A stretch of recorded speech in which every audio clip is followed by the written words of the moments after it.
In this video, I will be demonstrating how to make the flower petals for the French Beaded Clematis. There are two different sizes of clematis flowers included in this pattern. There is a large flower, which has a larger size petal, and a smaller flower, which has a smaller size petal. Now we're going to be working with the basic frame technique, which is the most commonly used French beading technique. Alright, so we're working with two different colors if you're using the main shading pattern. We have, I'm going to be demonstrating with the smaller petal in the video. But we have two different colors of beads that we're going to be working with. You can see I've got this shinier 2-cut satin bead that I used for my edging. That is an optional thing. You don't have to do an edging. It's mostly just there just to add a little bit of a highlight around the edges of my petal and just to add a little bit of sparkle just for fun. And then the inner petal is pretty much the same color, but just in a different bead finish. This one is a transparent matte rainbow bead that I'm using in the center. I mentioned in the previous video that when we're working with two different colors of beads in French beading that we don't pre-string our beads. But in this case, the color change doesn't happen until the last two rows of beads. So we can go ahead and pre-string all of color A, which is the inner petal color here, onto our wire. And then once we're ready to switch colors, I'll show you how to do that. So for a small petal, you will need about 19 inches of beads for each petal that you're making. So multiply by the number of petals that you're making in your flower, and then in how many flowers in your arrangement. Now I'm working intentionally with off-colored wire just so you can see what I'm doing a little bit more easily in the video. But you'll want to match as closely as you can get to your beads without getting darker than the beads, and that will help the wire to not show quite as much in your finished flowers. Alright, so I've got color A strung onto my 24 gauge wire, and I've got color B, which is my edging color, in my bead spinner. And we're going to work from the spool until the color change. Alright, and this 30 gauge wire is going to be used to lace the petal after we're done making it. Now, to construct a basic frame, we're first going to make a little tiny loop at the end of our wire. That just helps the beads so they don't fall off. And our small petal has a 6 bead basic row. So I'm going to count out 6 beads from my spool. And for our small petal, we need about 1 inch of wire above that basic row. So I'm going to hold my beads into position right about here. And then we're going to take bare wire below those beads, and we're going to fold it into a loop that crosses over right below the basic row. And we want the wire to go over the top of that bottom wire, not underneath it. So go over the top. I'm going to pinch and hold. My top wire keeps shrinking there. Make sure that top wire does not shrink. You need the space to be able to wrap all your rows. Alright, so I'm going to pinch and hold that basic row and my working wire with one hand so that they don't move around. And then with the other hand, I'm going to twist these two wires together. And I kind of open it up into a wide V so that I get a nice tight twist there. And I'm twisting clockwise.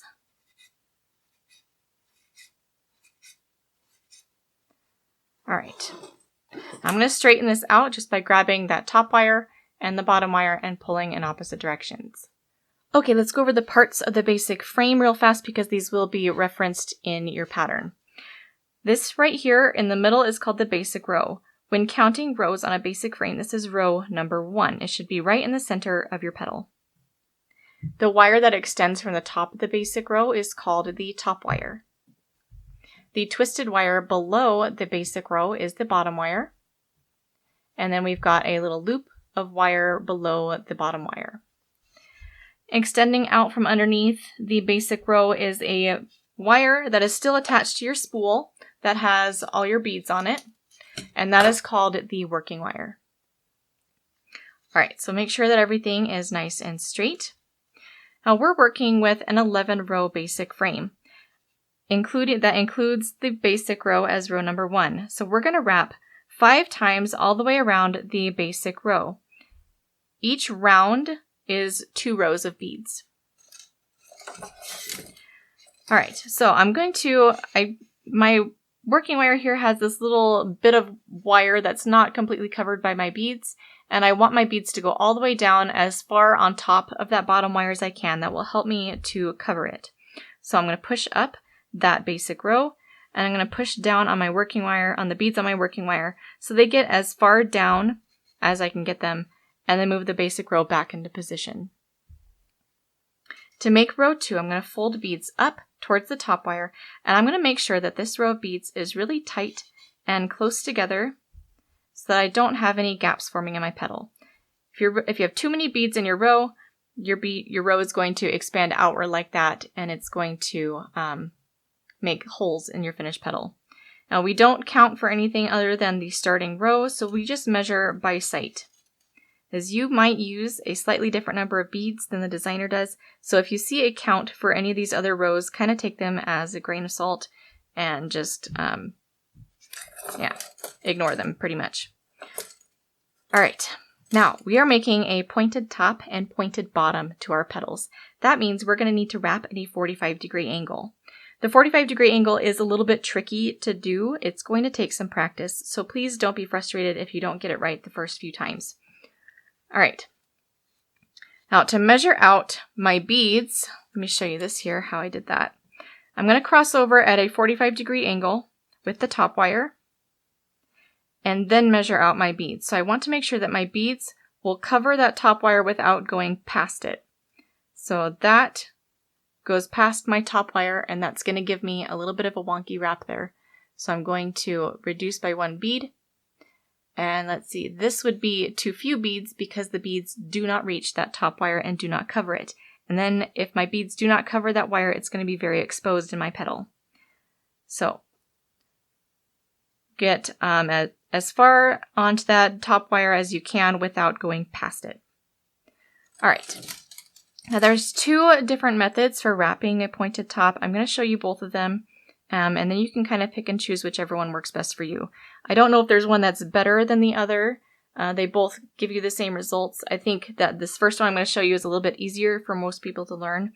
It's the way that most people do it. I do mine a little bit differently, just I don't know why, but that's just the way that my hands work. All right, so I'm going to cross over at a 45-degree angle. I'm going to pinch and hold that second row of beads in place by pinching right there at the top of my petal. That's not only going to help hold that row at a 45-degree angle while I'm wrapping, it also gives me a little bit more control over my top wire, so it's a little bit less likely to bend. Now, an important thing we need to keep in mind is tension on our wire. We don't want our wire to go slack while we're wrapping around, or we're not going to get a very tight wrap. So I'm going to hold tension on that wire. I'm not going to hold it all the way out here, all the way back here. I'm going to try and hold it as close to that top wire as I can. So hold tight, don't allow any slack, keep that 45-degree angle wrap. So I'm going to wrap around that top wire, and it's bending a little bit, so I'm pushing too hard. Okay, that's another thing you got to keep in mind is the pressure that you put when you're wrapping it might wonkify that top wire. All right, so keep tension on your wire, but don't push too hard. We're going to wrap around, and we're going to go up again at that 45-degree angle. What you'll notice here is that the top of your wrap should be higher than the lower point of your wrap. I'm going to bring beads down from my, spool, and I'm going to push them down as far as I can, and then fold the row down the side of my petal. Now, if you notice anything bending, just take a minute to stop and straighten it out.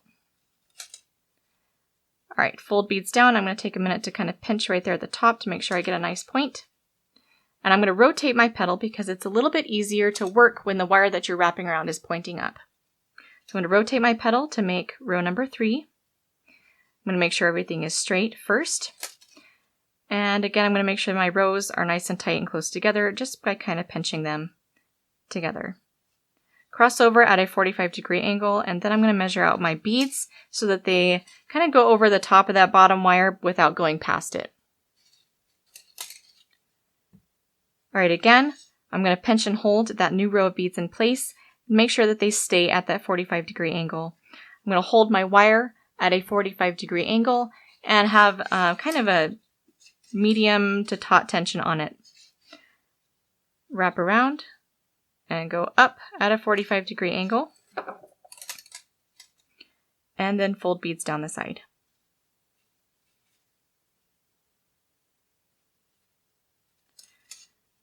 All right, So that's 3 rows, and now we're working on row number 4. Now, just to be very clear here, you should always be crossing over the front of these top and bottom wires. If you go behind it and then wrap, you're going to end up with exposed wires. We want all of our exposed wires to be on the back of the petal. That's how you can easily identify the back of the petal, is that there's more wires and wire wraps showing. The front of the petal should have all those wires concealed. All right, so I'm going to show you my way. It's basically it's the same motions, but they're just done in a different order. So I'm going to measure to that top wire, hold a 45-degree angle, make sure that that row of beads sits really nice and close together with the previous row. All right, I'm going to hold tension on that wire, and I'm going to hold and pinch that row of beads in place to control my top wire and to keep my row in place while I'm wrapping. Now, the way that I do it is I don't bring my beads down before I fold my wire down. Okay, that's pretty much the only difference. I'm going to wrap around that top wire and then come down. Now notice that the top of my wrap is still higher than the lower part of my wrap. That's exactly what you want with a 45-degree angle wrap. And then I'm going to bring my beads up, make sure they're on top of that top wire, and then I can wrap down the side. All right, so again, 45-degree angle, hold that row in place, wrap around, and I am kind of keeping a 45-degree angle as I go around the back. And then down.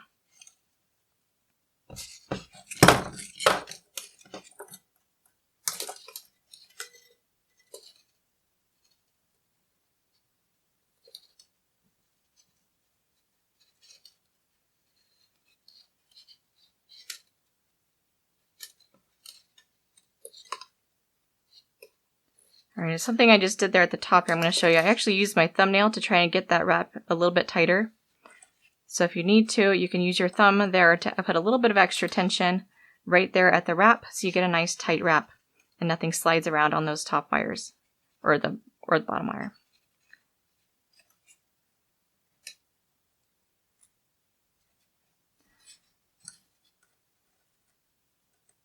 Now I am kind of straightening things out as I go. Keep an eye on your wires. We want them to be straight or the petal ends up kind of curved and wonky. Now it's not necessarily a bad thing because some petals really aren't very straight. All right, what row am I on here? I forgot. I'm on row 9 now. And this is the last row that I'm going to do with color A. So at this point, I'm ready to switch color to my edging. Now to do that, we're going to need to cut wire off of our spool first. Now, the way I measure out how much wire is needed, I don't really rely on any measurements that are written in a pattern. I just I put my little fingers around the petal like this as a spoke, and then just kind of wrap bare wire around. And then I cut a little bit extra so that I have a little tail to hold on to and a little bit of extra space.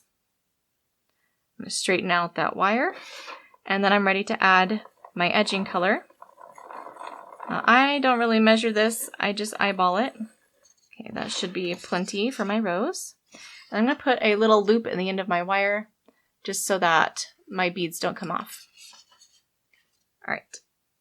And then I'm ready to wrap rows 10 and 11.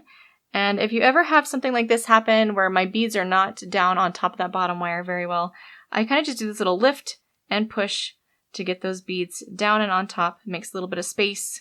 When I lift, it makes a little bit of space between the bottom wire and the working wire so I can push my beads down. All right. And then I can wrap up the side. I'm molding a little bit as I go, straightening as I go, 45-degree angle.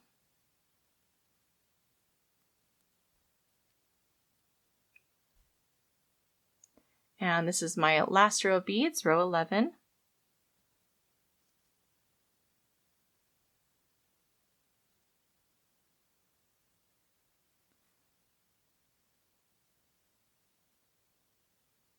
Now, after your last row of beads, we need to tie off that working wire. So we're going to wrap 1 or 2 extra times just right below that previous wrap so you get something that looks like a little bit of a coil right below the last row of your beads. All right, now we are reducing to 2 bottom wires, and that means we're going to leave just these 2 wires that are in the bottom loop, and we're going to remove that working wire completely. So after I've tied it off and everything is secure, I'm going to take my wire cutters and just cut that wire off right beside where that little coil is. Try to get as close as you can to the petal. And then I can dump my extra beads back in my spool, or back in my spinner. All right. Now my petal's not perfectly symmetrical, so I'm going to go through. What I do is I grab the top of my petal and the bottom, and I kind of do this little wiggle back and forth. And that helps me to straighten out my petal if I didn't get it perfect the first time. All right. Now I'm going to cut this top wire short to about 1/8 or 1/4 of an inch. And then just fold that to the back of my petal. And we need to open up this bottom loop. And before I do that, I'm actually going to twist down a little ways. These little twists do help lend a little extra support to your petal, but we don't want to twist down all the way or we'll get extra lumps on our flower stem wire. So just a little ways here and then leave the rest untwisted. But we are going to cut open this loop, and I usually cut it over here on the side, as that makes it so that my wires end up to different lengths. And then when I assemble my flower, all these wires will end in different spots instead of all in the same spot. And here's the small petal at this point. Now, there's a next part that is called lacing, which is basically sewing across the center of the petal with a very thin wire, and that helps hold all the rows together. Now, the lacing is optional for the small petals, but it is required for the large petals. Let me show you some of the things that we're going to be doing with our petals during assembly. Normally I wouldn't show it right now, but I kind of want to illustrate a little bit of why lacing can be important here. Now we're going to be shaping our petals. They don't stay flat. Flowers in nature don't typically have flat petals. They have some sort of bends and folds and creases to them. And I find that beaded petals, I tend to shape a little bit more than what you would see in nature just because they look a little bit extra flat to me. So we're going to be shaping our petals during assembly by pinching in the bottom of the petal just to make kind of a sharper point down there, but also to give a little bit more of a three-dimensional look to our petal.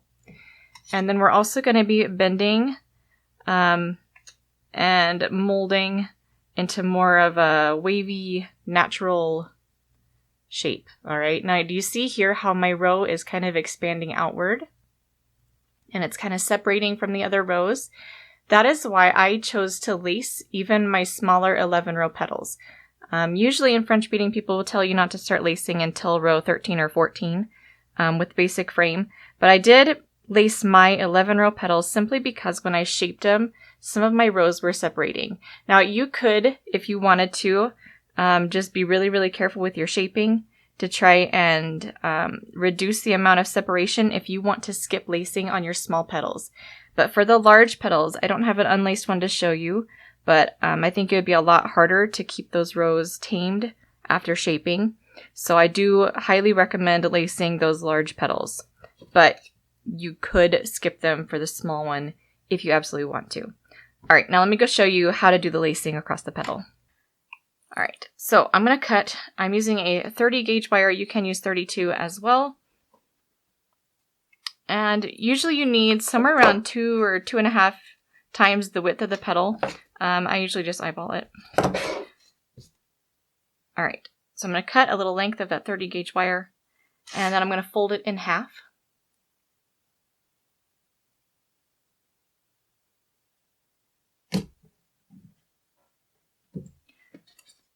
All right, now I like to lace starting in the middle of my petal. So I'm going to take the two ends of my lacing wire and I'm going to insert them into the front side of my petal right around the basic row. So I've got one of those ends of the wire on each side of my basic row. And I'm going to pull that through until the little fold in the center kind of catches around the middle of the basic row. So I'm going to be very careful where I position that wire. I've got a 6-bead basic row, so it should be 3 beads above and 3 beads below, right where that little fold catches. All right, so on the back, you should have 2 little wires sticking out from the back of your petal. And we're going to cross them so they switch places.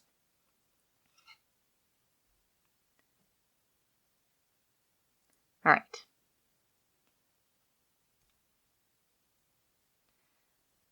Now, when working with these thin wires, it's important to keep them nice and straight so they don't form any kinks. So throughout the whole process, I do re-straighten my wire quite a lot. All right, so we've already got a loop around that center row, and we're going to loop around each of the rest of the rows one at a time. All right, so I'm going to take this end of my wire, and I'm going to go between the next 2 rows of beads. So I want to make a loop around this row. So I'm going to go right past it, right between the next 2 rows. Pull that through to the front. And then in the front, we're going to finish the loop around that row of beads. So we're going to go in on this side of that row and then push it to the back. All right, now I like to put my thumbnail kind of right below where I want that wire to go. That gives me a little bit more control over the wire, so it's less likely to end up between the wrong beads.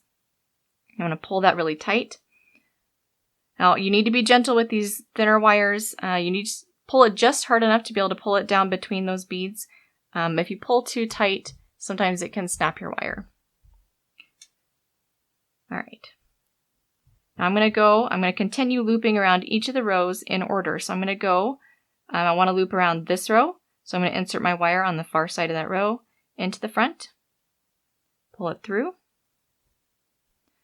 and then you can look at the front if you need to, but I usually just stay looking at the back. I'm going to complete the loop around that row by coming out in front of it and pull it through.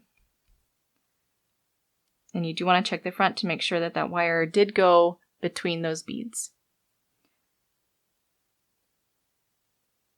All right, I'm going to continue all the way out to the edge. Now sometimes with beads, if they're really, really tight together in the row, it can be really hard to get your lacing wire through it. Or I'm working with some matte beads here. Because they have a matte finish, it's a little bit harder for the wire to slide through them. So sometimes you might need to kind of bend out your row to create a little bit more space between your beads. So I just kind of, on the back, pushed out. That gives me a little bit more space between my beads so I can get my wire between without a great deal of effort. And you do want to try and go as straight as you can. The beads don't always line up so you get a straight row, but do try to go as straight as you can.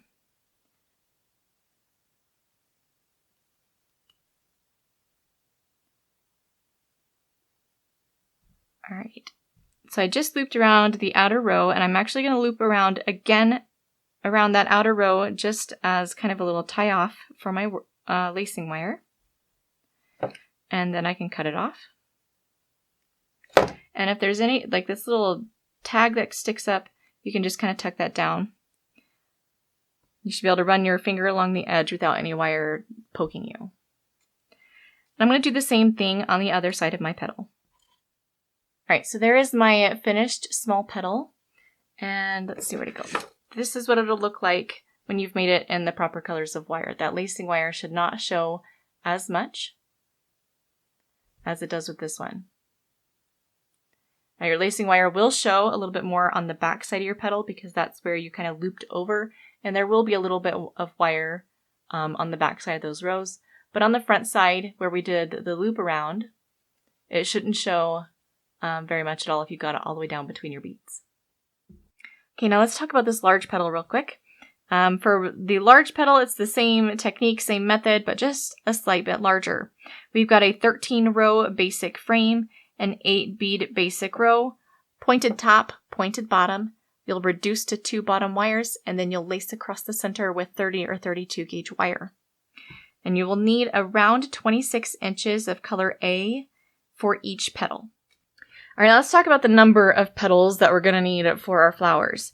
Now for my blue one, I had 6 petaled flowers. I made 1 large flower and 2 small flowers. So I made 6 of the large petal and I made 12 of the small one. But I made this pattern to be a little bit flexible because there's just so many clematis out there and they all have different numbers of petals. So I wanted it to be a little bit flexible so you could make different looking flowers out of the same design. So I made samples. They're in the PDF, but I'll put up some pictures here.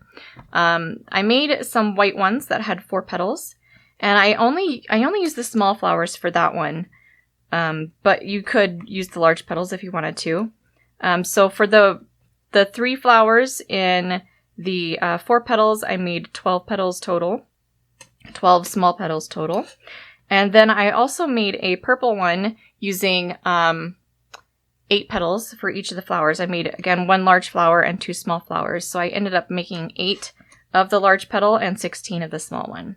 So have some fun there playing with your numbers. There are clematis that have even more or fewer petals than that. So have some fun and play around with those petal numbers. All right, now because I have this opportunity here, I've got this wonky colored wire through the same beads and then the right colored wire over here. I've got this opportunity. I want to show you just a concept while I'm here. Now, I've used a brown wire through this one, just so you guys could see what I was doing. But these ones that I'm using in my finished flowers, I didn't have the exact right shade of wire, so I used a color that was lighter than the beads, but close. All right, and that's generally what I do to match my wires to my bead as closely as possible. But sometimes if you don't have the exact right color of bead, you can alter the bead color just a little bit by putting a different color wire through it. So this brown made it turn a little bit purpley and a little bit darker. It does show a little bit more in the seams, but if I had been more careful with my technique, I probably could have covered that a little bit better. But that's just a concept I wanted to illustrate there, that changing the bead color, I've used it in several projects. I just think it's a nice little tip to throw out there.